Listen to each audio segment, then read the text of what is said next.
Hello everyone. Thank you for the introduction, and let me just get started with the presentation. The first part that we do is just a little bit about me, so we skip this as quick as possible.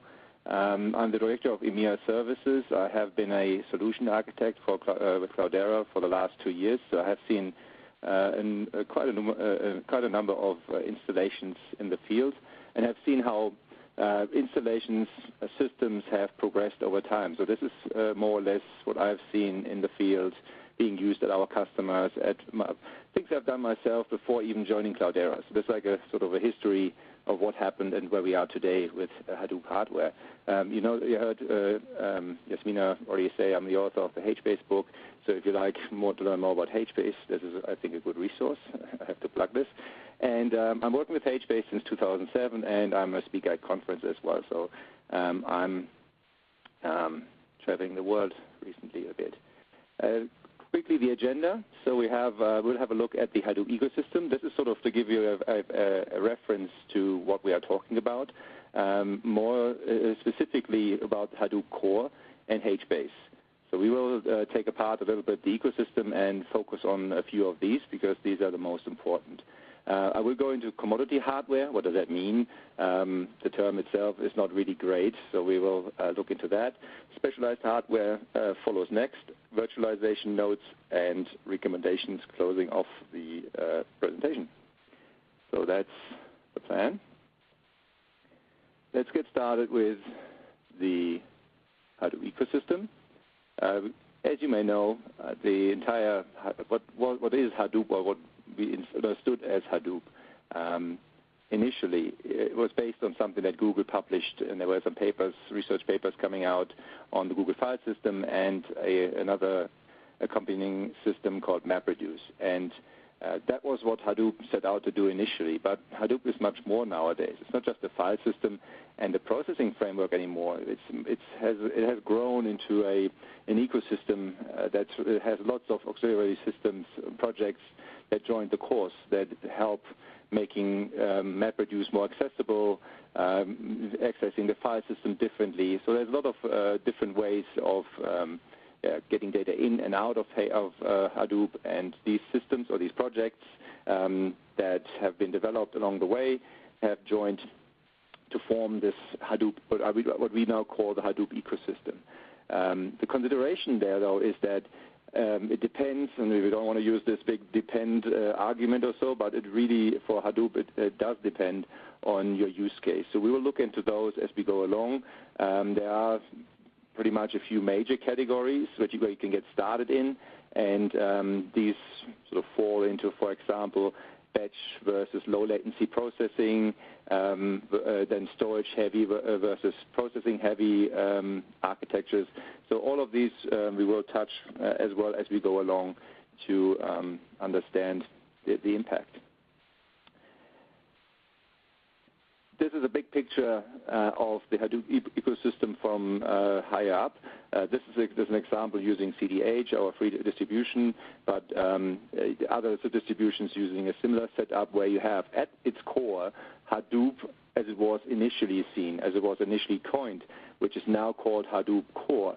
So Hadoop Core is HDFS, the file system, and MapReduce, the processing framework. So this is what Hadoop Core is all about. And all around you have these auxiliary systems that help you get your job done. For example, Zookeeper underneath to help with the Hadoop high availability name nodes, or with HBase, HBase needs Zookeeper. HBase itself is part of this ecosystem. You have data intake and integration helpers like Flume and Scoop. On the other side, you have Uzi for the workflow and scheduling of jobs. You have metadata which goes into Hive. You have file system mounts and so on and so forth. So all of these have help making Hadoop a enterprise-grade software system, so that you can integrate this into an existing workflow and into an existing business pipeline. So that's the goal of the entire ecosystem. But if we look at the major workloads, how this entire system is structured, we really find major areas. Well, one is storage. That's HDFS, really, the storage layer. It's built for batch access to files. We have fuse mounts. We have U, which is a file browser. We have Uzi, Scoop, and Flume. So all of these help you process data, copy data, delete data. So Uzi has actions that can help you move data around between job executions and so on and so forth. Scoop helps you to load data from databases or put them back into databases. And Flume is the event log aggregation system of a project where you can stream data in or events in as they happen, building up log files within HDFS. So this is the storage part. In the middle we have the processing.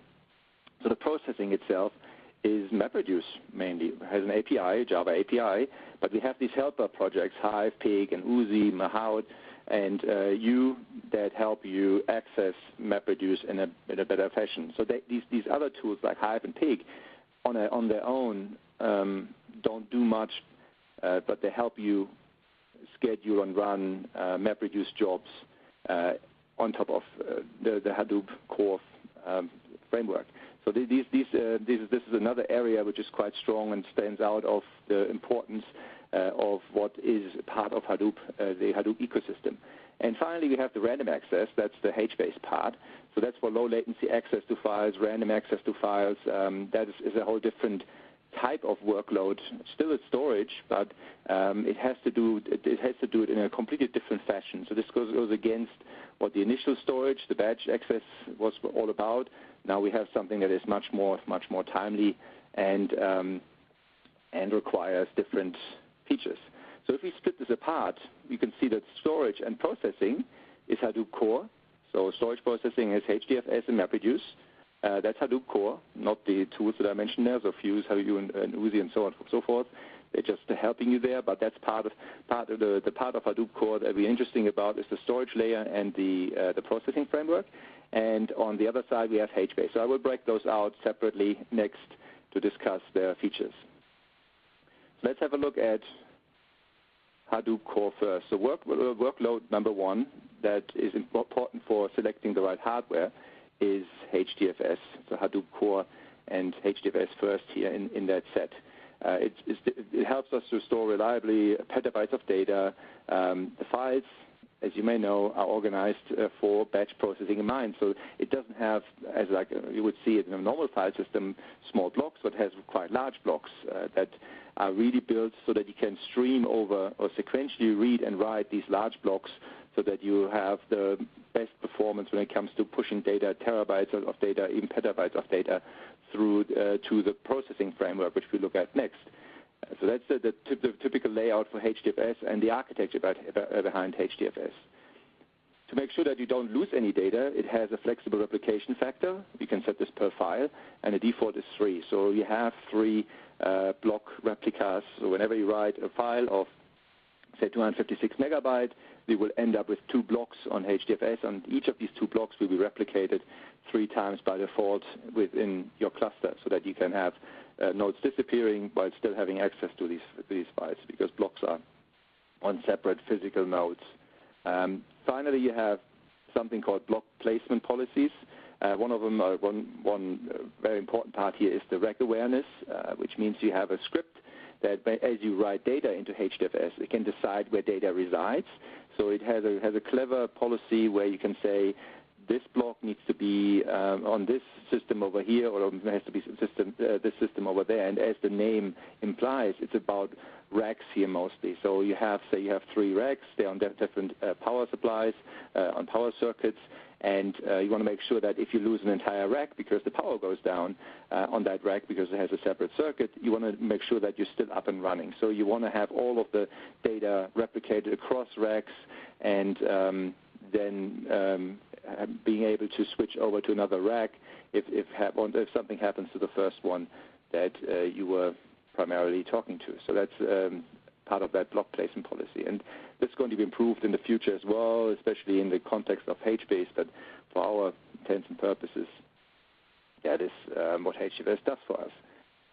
HDFS features. So let's look at the features before we move on to the processing part. So HDFS features here really are, it's built to make use of parallel disk access. So it is really built in a way that it has lots of spindles in a box, so that when you write multiple files to HDFS, it can parallelize the writes and at the same time the reads when you read the data back across all of these disks. So HDFS has built-in threading, a thread pool that as you talk to HDFS, it automatically fans out to the spindles, making sure that you make them all work their money. So that's it's a really important design feature of HDFS to access multiple disks. So if you were to run HDFS on a single drive, you don't get this parallelization on that level. You have to wait for this one disk to give you access. So that's an important factor for designing hardware. Multiple disks is a good idea here. You can sustain the disk failures within a node if it's configured properly. You can set it so that if a single disk fails or two disks fail or however many you want, the node stays up but is diminished and has less resources or has less storage, but the cluster just keeps on running and you can replace the disks when you see fit. Then there's a ratio between CPU cores and spindles. That's something is also important to keep an eye on. That's the difference between, again here, use case where you have a latency-oriented one, where you want to make sure that you have enough CPU cores per spindle so that they can keep the disks busy. On the storage-heavy side, though, you want to have, and this is a mistake here, I apologize for that, it should be less than one core per spindle. So that's less than one core per spindle, which means if you're storage heavy, then you can oversubscribe the number of cores per spindle so that you have not enough really CPU power to keep the disks busy. But if you have lots of data that you typically don't need, then you can have lots of the disks are not used all the time or heavily, then that's fine as well. But that's again something we will look into a little bit later, but it's a deciding factor how many disks you can have per node. Finally, the node failure causes block replication traffic, means that when you have a node completely going away, the name node will notice, oh, there's some blocks missing. We need to make sure that we bring them back up to like a replication factor of 3, which is the default, and we'll start doing this in the background. And that's typically set to 10% of the network traffic. By default, I think 1 megabit even, but in some distributions it's set to 10 megabits per second and can be increased on a 1 gig Ethernet connection. You can ramp it up to like 100 megabit per second, but that's a configuration issue.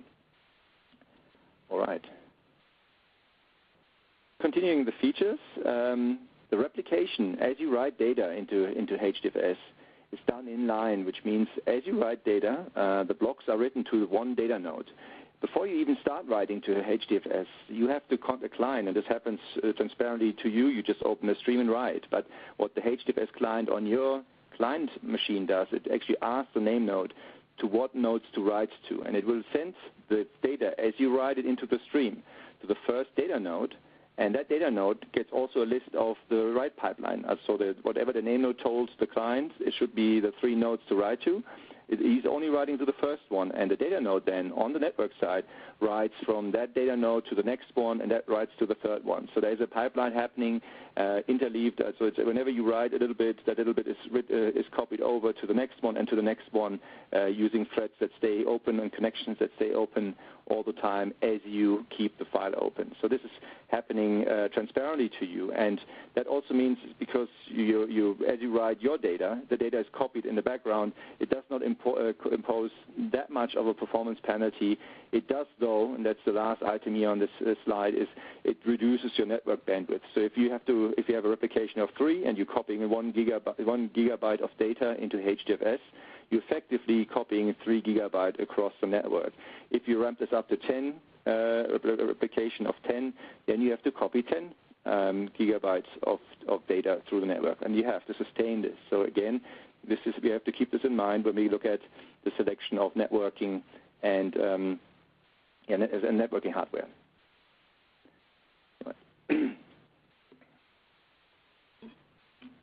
The next thing is Hadoop in Hadoop Core we look at is the processing part. In this case, we have nowadays, say half a year ago or so, I would have said there's only MapReduce, but now we have to sort of just divide the space into MapReduce v1 and something that's called Yarn, or sometimes also called MapReduce v2, which I think is a bit misleading, because MapReduce v1 is the existing implementation of MapReduce as we know it from Hadoop 0.20 onwards. So it's the accompanying processing framework for Hadoop Core. So it reads from HDFS. It can process lots of data, has these helpers that we looked at, Hive and Pig. You'll be able to write against an API, and you're always dealing with this map and reduce paradigm. So it's a specific methodology how you program, and that's what you have in the previous versions of Hadoop. The next version of what is out now, 0.23 and onwards, there's the new framework that came in, which is called Yarn, which is a resource management and job scheduling framework. So the paradigm was ripped out of Hadoop Core. We got a framework now that is only there for scheduling and monitoring jobs and maintaining and managing resources. And MapReduce v2 is a reference implementation on top of that. So MapReduce v2 is the same API as MapReduce v1, but it runs on this new Yarn framework that helps you schedule your tasks. That is nice because now you can run other methodologies or paradigms on top of Hadoop Core, for example, for iterative or graph processing. There's a couple of implementations already on the way on these different ones, Spark or Giraffe, which are quite interesting if you're interested in that. But the bottom line is they all go and execute tasks on top of Hadoop and read more or less data from HDFS. You might have a completely different one in the future that doesn't even do all of that, but we're really looking at the more traditional workload on Hadoop here, because the rest we don't know yet what is to come. All right, so MapReduce features. What are the features here for MapReduce? What really influences us in terms of looking at hardware? The amount of data read and written can vary drastically. If you have an ETL job, it's typically heavy on both. You read lots of data, you transform it, and you write data. You clean it, or you apply some strategies to it, or enhance it, and you write it back out. So that's a very typical workflow for read and write heavy workloads.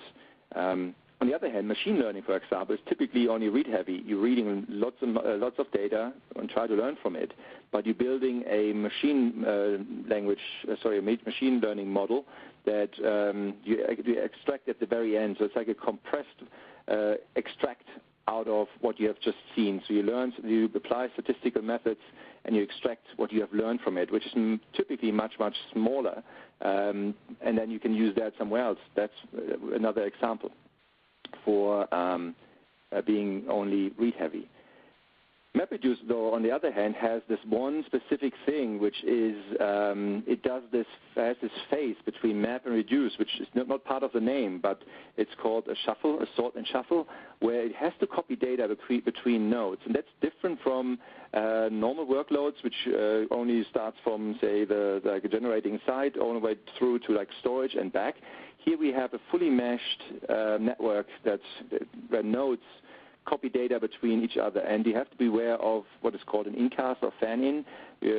What happens is that all the mappers run at the same time and process about the same amount of data. They finish roughly in the same time, and when that happens, then they all start to copy their data across to the reducer at the same time. So you have, like, say, 10 mappers to one reducer that have to output data. So you have this fan-in of lots of data to a single node, and that can cause issues where, for example, the network switch buffers overrun, and you just have to wait for it to go through. So this can cause lots of overload on the networking level, and they come typically in waves. That's even more important or more concerning, is that if you run a MapReduce job, it sort of processes and outputs at the same speed. And so the first maps finish, copy over to the reducer, the next wave comes in, and this happens a couple of times, and then you have multiple jobs running at the same time doing this interleaving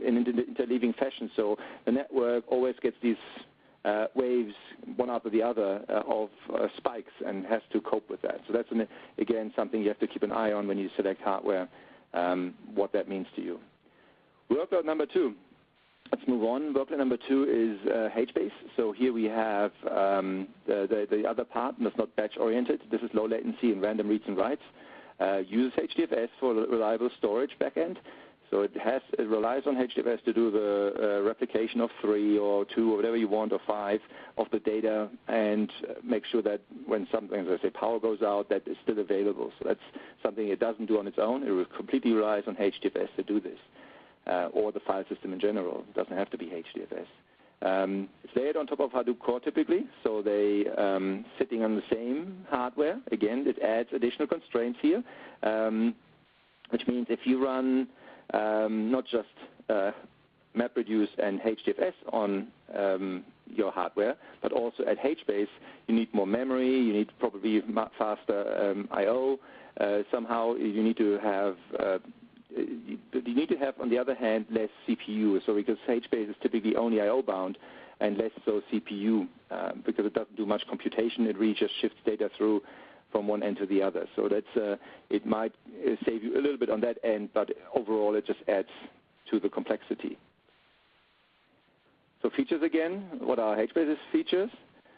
Sequential writes, again, for write-ahead log, compactions, which is a sort merge, and flush files. So everything it does, all the I/O it does on the writing side, is sequential, which is really nice. There's no seeking. There's in B-tree-oriented structures, say, that you find in, or B+ trees that you find in databases.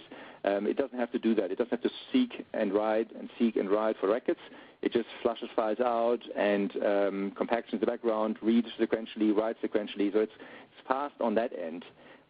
For random reads, for random access, for the reads part, it has a block cache, so it has to get blocks out of the written files and caches them as much as possible, so that adds to the memory pressure here as well, so that when you access data again, you have it already in memory and related data is already in cache and you're much faster accessing data. It needs HDFS support, so there's it is more than just relying for HDFS on the replication. It also relies on HDFS for hflush and hsync into API calls.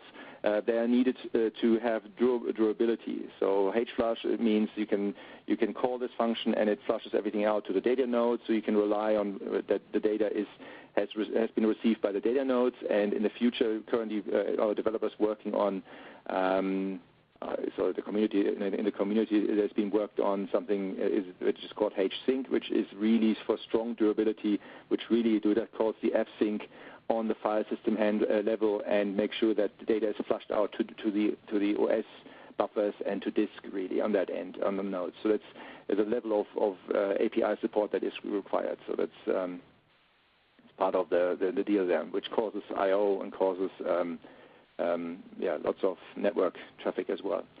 So the general architecture we have seen, we have just talked about HBase, we have talked about MapReduce and HDFS. They all are designed the same way, which is really nice to design our cluster. They are something that's called head nodes, or sometimes also called master nodes. I don't like to use the term master nodes here in this context because master is also the name for the master process in HBase, so this is always confusing. So I will refer to those as head nodes and worker nodes. So, or you can call them master and slaves, but I call them heads and worker nodes.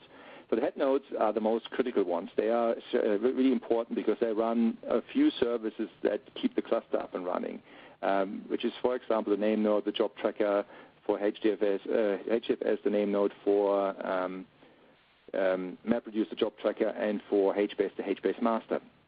So these are really important services. So you might want to have more reliable hardware on those, and we will look into this later on in the recommendations. Then we have the worker nodes, which are built to fail, and they should be replaceable. So that the whole thing is here that they do the actual work, but they are built in a way that they can fail and we can replace them. So that everything is redundant on that level. So when they store data, process jobs, or handle HBase lookups, they are designed to go away and be affordable in terms of we don't need anything specific here. And that leads us to sort of the core part of our discussion is the commodity hardware. That's what whenever you read something about HBase or Hadoop, the one thing that is always mentioned is that it's about commodity hardware. What does that really mean? It's not your average $1,000 PC I put in there, but then again, I have seen clusters, and there are public presentations, for example, YFrog, ImageCheck have done a presentation. I've seen that last year where they really say we just go to Fry's and buy PCs and put them into our cluster. When they fail, we replace them. That works for us. That, of course, would the majority of anyone going closer to anything enterprise, an enterprise organization would frown their face or start to curse there. But it does work if you really want to. If you make it work, if you're the one who runs the cluster, that might be an option, but it's probably not the best idea. The picture on the right, just an example here, is a cluster that I used to run a few years ago. This is just one Hadoop cluster that I set up there, and that's the way I looked for me. So these are just one UU servers. And what does it really mean, commodity hardware? It means this explanation that I put there is reasonable hardware that matches your use case and does not cause you to go broke. That's a fairly broad statement. It just means that if you pay more than say $5,000-$6,000 per node, then you definitely are going into the more enterprisey level. You should pay less than that if you can, but if you have specific use cases, that might be what you have to pay. So somewhere, what does it mean? We will look into that a bit more as we go along. The point here is typically that if someone says per node you have to pay $10,000, $15,000, $20,000 or even more, then that is probably not what I would consider a commodity. And B, on the other hand, what the commodity hardware means is standard hardware. So that's like hardware where you can replace the processor, you can upgrade your processor to a faster one if you want to. You can replace hard drives with any hard drive that you want. You can have mixed hardware types; they all work. You can replace fans the way you want with different brands.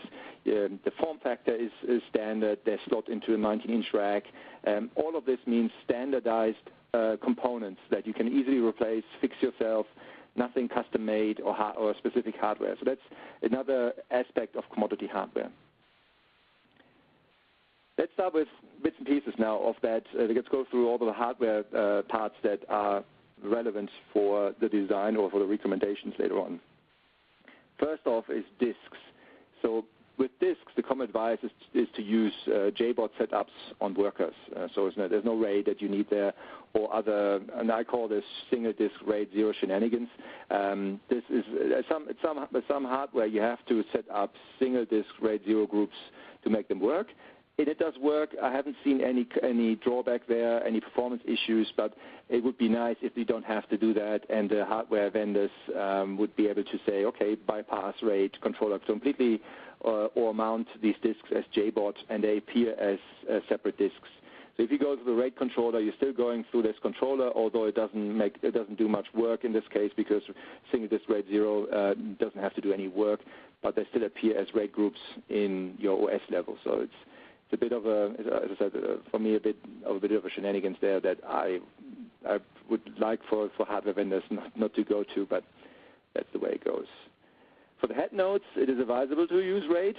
That's a whole different thing. As I mentioned earlier, the head nodes are important. So if you have something on, if you have a head node and you can afford it, make sure that you set this up with RAID 10 or any other setup that makes sure that if something happens, the node stays up and running. So the common advice here is RAID 10. Popular drives are like 1 terabyte SATA drives, very cheap. Larger than SAS drives. You can have like up to 3 terabytes there. They lack a bit of an IOPS, so they're not as fast as SAS drives, those serial-attached SCSI drives, the enterprise ones. So they lack a bit on that end. But remember, I mentioned that having multiple drives and a multi-threaded architecture within the data node helps to write to all of these disks in parallel. So and because you're writing large chunks of data, all serial and one after the other, the IOPS here is not really what causes you too much grief.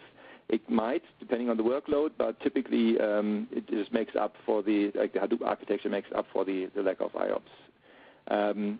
Nearline SATA is a new, or Nearline SAS actually is a new term there, where SATA drives are wrapped into a SAS interface. So you can actually use them like SAS drives, so they come in larger storage, are cheaper because they're larger, because they're not as fast. So that's why they're cheaper. They're larger, cheaper, and but on the other hand, typically not as fast. So they come in the same speed, 7.2, 7,200 RPMs. Sorry. So they bridge the gap between SAS and SATA there. And then the question, 3.5 inch or 2.5 inch, which small form factor drives also called. Both work.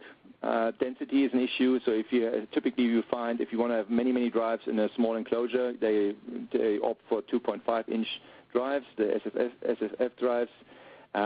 Cost is a question. The SFF drives are a bit more expensive, and you should check out the mean time to failure, so that just making sure that they have a decent lifespan, so you don't lose the drives too early on. But they will fail a little bit earlier, but you have higher density. So it's a trade-off that you can work with. Continue on disks. Common advice. Sorry, this slide is the first two. Ignore the first two options here. So the first two items. There's a copy from the slide before. I missed to take this out. Third item: non-dedicated JBOD storage per node, such as NAS or SAN, is typically a little bit more or quite a lot more expensive with a plain JBOD. This point here is just recently, the last couple of months, attacked quite a bit by the typical NAS or SAN vendors, which we look into a little bit later on. And the pricing there, I think, becomes more competitive, and their offerings are more tailor-made to Hadoop. So I would not shun this completely in the future. There might be workloads where this makes sense. If you already have a contract with a large vendor and they can make this work for you, it might be an option. But in the past, up to the last year, NAS or SAN was just much more expensive, and also were not on par because they either oversubscribed, they were built for work groups or smaller files, while Hadoop needs a different use case. So that's something, again, that will change over the next couple of months as well. So we're already seeing this. Looking at the CPU now, quad-core is standard, at least quad-core. 6 and 8 cores are making their way into the data centers. This is a price issue. Also with this, how many cores you have and the speed. I haven't mentioned the speed here, as you can see. Speed is less of an issue nowadays. So if you have 2.2, 2.4 to up to 3+ gigahertz, speed is less of a concern here. It's more power consumption, really. So the more cores you have and the higher gigahertz, or the more gigahertz, the more speed they have, the more power they consume. So you could, for example, have a 2.4 gigahertz 4-core system or CPU that has the same power consumption as a 6-core 2.2 gigahertz CPU. That is something, as you design your cluster and how many nodes you have, you want to make sure that the power consumption, the total power consumption, is not exceeding your plans, and that's one of those things to keep an eye on. You want to have hyper-threading and QPI. They're desirable. There have been tests been made in the past, and they help really to virtualize the cores and double the amount. So you have dual CPUs on these motherboards nowadays, so it's dual quad cores and onwards. And because of the virtualization, because of hyper-threading, because of the built-in features of the CPU, you can start counting with 16 cores that you have available, and it drives how much you can parallelize your workload. Memory, 24 gig is an absolute minimum for Hadoop Core. Adding HBase on a 24 gig cluster is typically already stressing it. I'd say it's already under-speccing the cluster. Typical size you will find is 48 gigabytes and up to even 96 gigabytes, so that you can size your region servers quite nice, and the OS can use the OS buffers to cache the compressed data blocks from the storage layer in memory. So that helps a lot to speed up HBase's load. So it's not about that all of the processes need 96 gigabyte. It's more that you give a lot of room for to the OS to do its job also as well as possible. The name node needs, like a head nodes, especially name node, secondary name node, they need more. They hold everything in RAM. 48 starts somewhere at 48. Very large clusters, those that Yahoo or Facebook are running, they have 128 gigabytes and even more, I guess. So that 96 and onwards for head nodes is not uncommon anymore. And make sure you allocate the memory just to take advantage of triple and quad core channel configurations. That's a given that when you order the hardware, that you order them proper so that they can work to their full potential. Network, that is an interesting topic because, as I mentioned before, network can be your bottleneck very quickly. Typically, you start off with a 1 gigabit Ethernet per node with a switch per rack, like a top of the rack switch, and then aggregation switches across the racks. So that you set this up in a very familiar format there. Works for smaller clusters, typically less than, say, 40 nodes. When you have heavy I/O and you do like ETL, for example, then this might not work. As I mentioned earlier, this could saturate the buffers on the switches, so you have to make sure that you somehow make up for that, so that you have the design of the network in a way that it can sustain this. Because if you have 12 disks at 100 megabytes per second each, you can easily saturate 1 gigabit connections that way. So this is something you have to keep an eye on. Cheaper switches, to be remembered, cheaper switches do not have line rate and or are blocking. So there's a couple of features on higher end switches that make this work on that scale. But you start off with typically a lower end cluster, a lower end networking there. Continued. You should try, if you can, bonding network interfaces.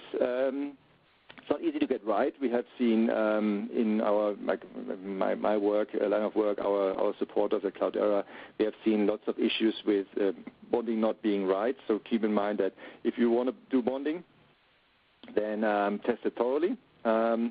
Keep in mind that bonding is not giving you really double the throughput. Because when the bonding network interfaces work per connection, so per stream, which means if you copy one file and you expect to get 2 gigabits out of that one, that's not true. You only get 1. But if you copy 2 files at 1 gigabit speed, then they go both at full speed at 1 gigabit and amount to 2 gigabits in total. So it is per stream, so you need to interleave those streams, or you need to have multiple read and write operations going to really saturate that bonded network. But it helps to speed up overall throughput. And consider 10 gig E for I/O heavy clusters. That's something that's really triple cost per port, so it is much more expensive. But it's still something that you might want to consider as a future option, as a future investment. HBase profits from it because it has lower latencies, so the network just works faster. Overall helps HBase as well, so that is an option. And finally, there's something like InfiniBand, which we'll pick up in a minute as well. So network, continued. It's probably the most expensive part of the cluster. Can cause all sorts of problems, performance issues, spurious job failures, data corruption. I've seen that as well. So make sure that whenever you have something that you cannot put your finger on in these clusters, you've bought nice hardware, nice networking, that it's configured properly, cabling is done properly, because that can throw the entire performance of the cluster out of the window. So that's an important aspect of network. Let's look now at specialized hardware. So we have done the commodity part now, the standard hardware, what we have seen, and now let's look at something more specific. So specialized hardware means these are hardware vendors that need to appropriate their existing architectures often. So I'd say sometimes marketing gets a bit overzealous when they try to make a point of why you would want to use a specific hardware. I think that's a bit, it's a bit sad on one side, because I think some of these technologies do have, for certain use cases, their place. So that makes certainly sense. In certain environments makes sense, certain companies it makes sense. Just saying that Hadoop is not working at all in certain areas, but their technology fixes it, I think that's the part that I was referring to is a bit overzealous. Don't get drawn into that. Really research what they're talking about. Is this not already fixed in Hadoop, which we'll see in a minute. There are the few items that are being criticized which are already fixed in Hadoop. But this also opens the door for new technologies, high-density PCs. I'm not talking about HPCs, like the high-performance computing part, like blades and things like this. I'm talking about a specific server made for these kinds of workloads. So there's new technology coming out and came out the last couple of months and years that is specifically made for just Hadoop. So that's a really interesting development. And they fall into three sort of major categories that I've broken apart: server vendors, storage vendors, and virtualization. And we look at these now real quick so that you get an overview on those specialized hardware parts. Let's start with the server vendors. Majority of these vendors have already existing systems that work out of the box, like HP here or Dell. They have servers that are just 1 or 2U, lots of drives, and dual CPU, and you can put these 8 cores, up to 8 cores, up to I don't know, hundreds of gigabytes of RAM for some of these models in there, but they certainly will do just fine on a Hadoop workload. The newer technologies, as I mentioned, embrace higher density. There's a Dell C2100s or the 60,000 series, where you have a 2U unit and 4 physical, fully featured nodes in an enclosure. It's not like your old blade enclosure with like 6 or 8 or 10 or 20 blades.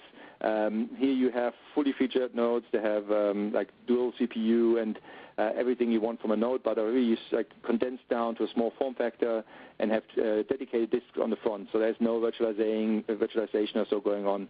They're custom made for the footprint so that you don't waste any space.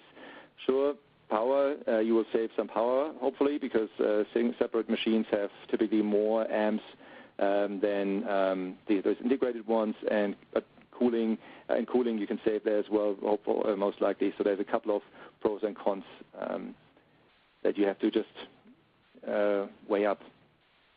Server vendors continued. Blade servers repurposed for Hadoop, so attach storage blades to compute blades. So the idea is that you have already hardware which has CPU power but a small disk. So you either attach a storage blade which has these disks, or you attach a NAS or SAN for the storage part. So that's another common offering that we see in the market. And in general, blades are built for HPC workloads. They share a backplane together. They typically oversubscribe on some of these resources and not naturally compatible with Hadoop's needs. So it does work. I've seen blades at telcos as an example. They have the requirement to use blades, and they have storage blades there, and it works. It's not like it's somehow a drawback, but the scalability-wise, per blade, per attached storage, there is an upper limit. So it's not like in 1U you can replace this with a much better hardware in the future. These blades are typically locking you into some sort of lower upper level, and you have to just make do with that. So again, keep an eye on that. So vendors finally continued here. The other one is the highly integrated rack solutions, which means you have vendors that have an entire set of hardware, and one of them is Oracle with the big data appliance. Use InfiniBand. Here it comes again, as I mentioned this earlier.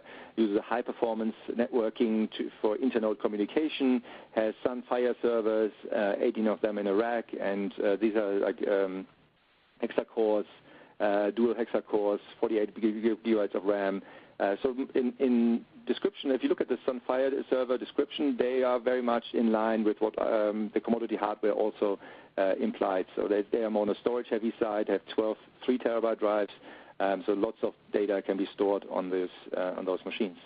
So that's one of those examples. let's go to the storage vendors. They combine the existing storage with processing. So here they have the NAS and SAN that they already had, and they somehow give it to the blades. I mentioned this before at the other side on the server vendors, so that they can offload all of the storage into those components. That's also where I read a few claims to make them worthwhile, which I mentioned earlier, don't think are entirely true. But they do have their advantages. I don't want to naysay there. I'm just thinking that there's other ways to prove that point. So self-healing storage is one of those that you can just have RAID and you can plug and play drives and it repairs itself. It's easy administration and maintenance, sharing storage versus over-provisioning on nodes. So if you have lots of nodes and you have disks there and you don't fill it up, but you have it in a shared environment, you can make use of it in other environments and other places so that you can saturate your disks better. Scalable by adding disks, so you don't have to scale CPUs at the same time. You don't have to add node by node. You can only add disks. Another of these advantages of an attached storage. Finally, they claim better performance because you have no replication in Hadoop or a low level of replication in Hadoop, and they, with RAID, do the rest of it. And again, this might work, but at the moment, price might still be a concern. Just make sure that if you go with this sort of offering, Hadoop will work, but make sure that you get the throughput that you want, and it's to a price point that works for you. Storage vendors continued. So for the head node, I mentioned this, the name node, for example, needs to have a shared storage. That's one of the specific requirements for HDFS.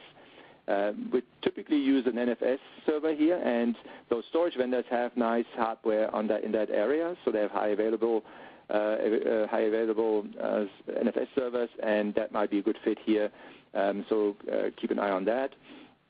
Concerns are that RAID is not really good for sequential reading and writing because you do underneath spread data out across multiple nodes, and you have to do the checksumming and the parity information depending on what you use, which RAID level, and you have more like a random access as opposed to a sequential one. But if that is being compensated by buffers or by CPU, then it might work. The storage controllers also might be oversubscribed for bursty MapReduce traffic, the in and outputs, and the shuffle phase. So again, make sure that you understand the workload, how often you run MapReduce jobs, how much data you copy around, in what short amount of times. Watch the graphs that you can get from the system, and make sure that the system you select works with that. Finally, virtualization vendors. They pick on Hadoop weaknesses, for example, no HA for Hadoop name node, which is not an issue anymore. There is a Hadoop name node HA. They also claim unused physical resources, so that they can make, like the storage vendors, they claim you can make better use of your hardware, so that multiple processes can saturate different bits and pieces of the hardware. And you can build them to have something outside of Hadoop, build a redundant, transparent name node setup. That's what they do, and it works. Obviously, again, that's something that you have to look at. What is the cost of that? If this really comes at buying specialized hardware or really say expensive hardware to make this work, then there might be other ways to do this, but it might fit into your plan. It's not overly useful for the actual worker nodes. Besides the hardware utilization, typically this is not done on that end. And finally, on just like virtualization in general, the advice is not to use it. And everything I'm saying here, I have to put a disclaimer here. It's not in Cloudera's sense or so. I'm just saying this on my own. The general advice in the community is that virtualization is a fickle friend. So it might not be the best way to use or the best thing to use. Again, it has been proven it works, but it might be dependent or heavily dependent on the use case. The Hadoop HA name node mitigates the problem of virtualization for the head nodes. and the worker nodes are built to fail. So you can just add more nodes for the same amount of the cost, so they can fail more nodes and still stay up and running. And the VM host becomes a single point of failure if it's not highly redundant, lots of redundant features. It's similar to the blade server issues where the hardware might become a bottleneck eventually. But again, all of this is not, I've seen both cases where it was a bottleneck and where it was working. It's all a matter of setting this up right or getting the right hardware. Then we have cloud services. This is not hardware now. We're just talking, what about, I just don't even buy my own hardware. I could move this into the cloud. Like EC2 or using Amazon's EMR. They are typically very good for prototyping. There's an Apache project, Weir, that is part of typically the Hadoop ecosystem that you can use to spin up a cluster in Amazon, and you can run jobs there as well. So it does work. You might have to check carefully here once again that all of the SLAs that you need in place and reliability guarantees are checked, because these virtualized environments often are failing even, they might fail more than the dedicated hardware. So because there's lots of users on these machines possibly, and that can affect the stability. It's just, you can test this. If it works for you, that might be an option, but typically it's used for prototyping. Okay, let's get to the end of it. What are the recommendations really? So on small clusters, collocate all the head processes onto a single node, so no name node HA. Just have a single machine with just a name node, secondary name node, job tracker, zookeeper, and a HBase master. This is, of course, not great because you have no redundancy there. So this is really just for a few nodes to get started. On larger clusters, you want to spread these nodes across, these processes across the head nodes. I have multiple ones. For example, I have one node running as a name node and a zookeeper, another one, and the standby HA name node, zookeeper, and the HBase master, and so on and so forth. You can see the examples there. So combine and have multiple nodes. If required, select special hardware for the head nodes, so dual power supplies, redundant fans, more RAM, and so on and so forth. If the hardware is powerful enough, you might just use the same configuration for all of the machines, head nodes and workers, and just configure them differently. So all of those servers have redundant power supplies, which is quite nice even for workers, costs you more money, but if a power circuit goes down, you have a secondary power circuit that keeps it up and running. Costs you also more money in terms of power consumption and cooling probably, but if you can afford that, if it's okay, then that might be an option. Continued, the recommendations start with the workgroup class managed switches. Bond the interface if you can in a traditional tree topology, the top of the rack switches and distribution switches higher up. Then transition to higher end non-blocking line rate switches. Spend more money on that end. Add more nodes. Then move to a different topology. Once you hit the limit with the nodes, go to a spine fabric so they can talk to each other more efficiently. And make sure along the way that all of the switches that you use are coping with the traffic. And if they don't, you know that they don't, and you live with the net effect, which means you're okay with some jobs not running at full performance, but don't be surprised that that's the case. So just make sure that's an accepted fact. Then recommendations, small configurations. This is a small one I mentioned earlier with a single head node, 4 to 10 nodes. Not really recommended in terms of production. It's just more for prototyping and proof of concepts. You have two quad cores, 48 gigs of RAM, and have 1 terabyte drives in it, and the normal 1 gigabit Ethernet connection. The next one is for midline configuration, and I plucked this from my colleague Eric Stemmer. He's just finishing a book called Hadoop Operations at O'Reilly. I highly recommend it, where he suggests for midline for like all around deep storage, 10 nodes plus, this sort of configuration, 6 hexa cores. More memory, 64 gig, then 12 3 terabyte drives. You saw that Sun uses that as well in its setup in the big data appliance, and the normal 1 gig E NICs. Then the high-end configuration, even more memory, more spindle dense. That's in a really fast network. Here we have the 10 gig network.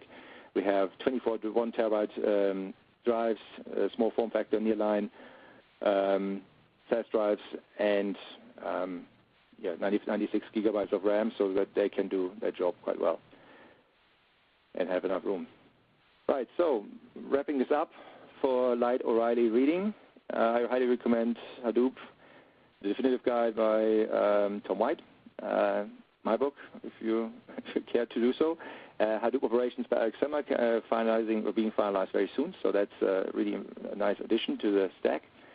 And we get to the questions. So let me have a look at the Q&A.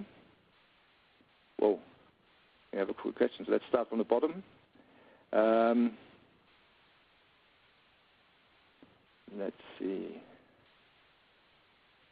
Yeah, that's a good question on SSDs. How does the core to spindle ratio change when using SSDs? SSDs I've seen used mainly in combination with HBase. That's an interesting one where there was a customer of ours that needed a low latency, really super slow, low latency HBase setup, and they used SSDs. The spindle ratio, I think, hasn't changed that much. The problem here is that there's no empirical data to say what that means. The SSDs are so fast compared to disks that we don't have a number there yet. So far, what I have seen, it stays the same. It hasn't changed yet, but it doesn't mean that it should. That's something we really need to watch. And SSDs are not that common yet, but they do come very fast. I agree with that. So I don't have a full answer there. We have to keep an eye on this. Let's see, what else do we have here? Wow, there's a lot of questions.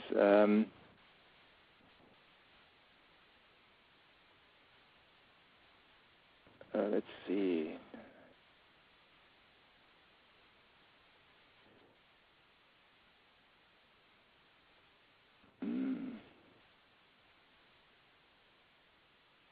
There's a repetition of the same question here.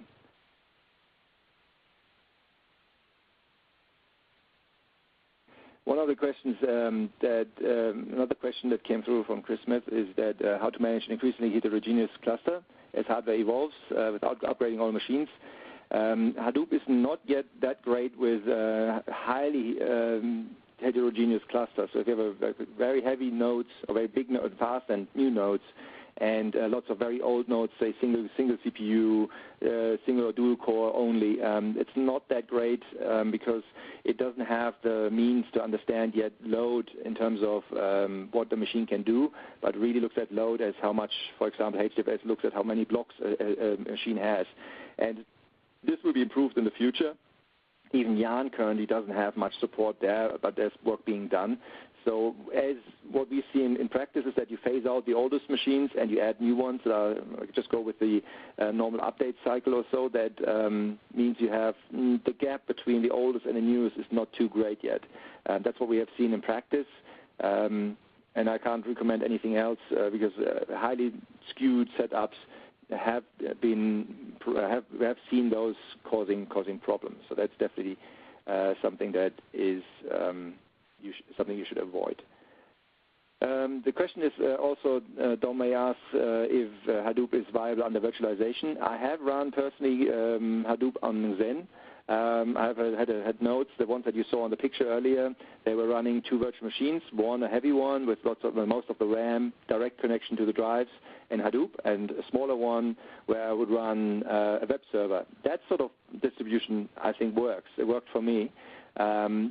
Having two fully spec'd data nodes, region servers or whatever, fully like two workers virtualized on a machine is something that VMware has a study out. So if you're interested, VMware has a study out, a comparison running Hadoop on VMware, and they have shown that it runs slightly faster than plain iron machines, like plain physical machines, because they could saturate the load better on these machines. They had more resources being shared more equally.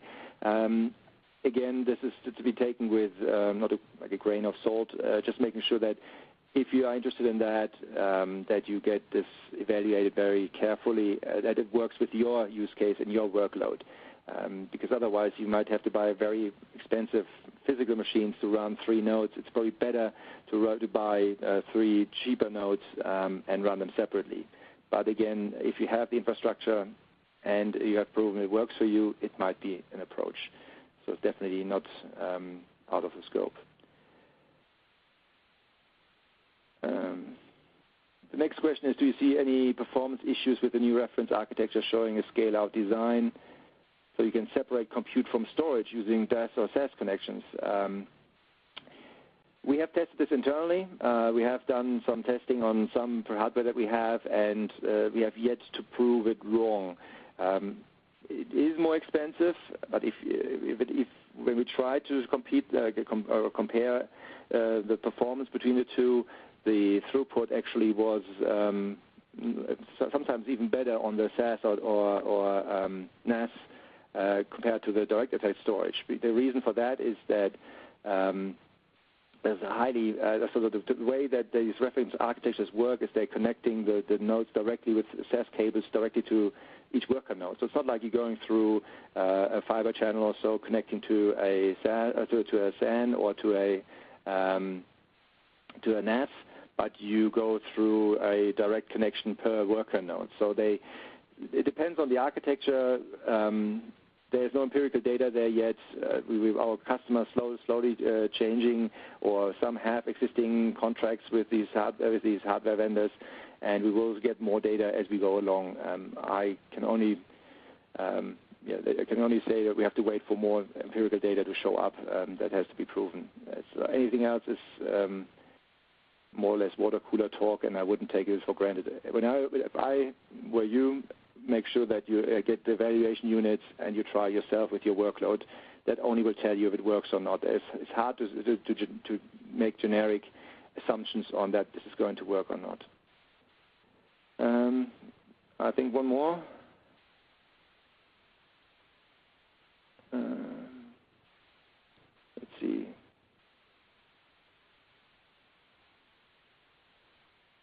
There's a couple of questions I can't even answer. I have to say this. I will take them out though and see if I can get them answered from our engineers, because they're really low level. I will make sure that just because I haven't answered them right now, I will make sure that I follow up with those and either put them on a blog or follow up with that through Yasmina. But they're interesting questions for sure, and I think they warrant an answer, but I don't have them available. And I don't know if we actually as a company have an answer for these questions, like what does certain hardware mean, like InfiniBand. There's a question if faster networks like InfiniBand can reduce incast effect.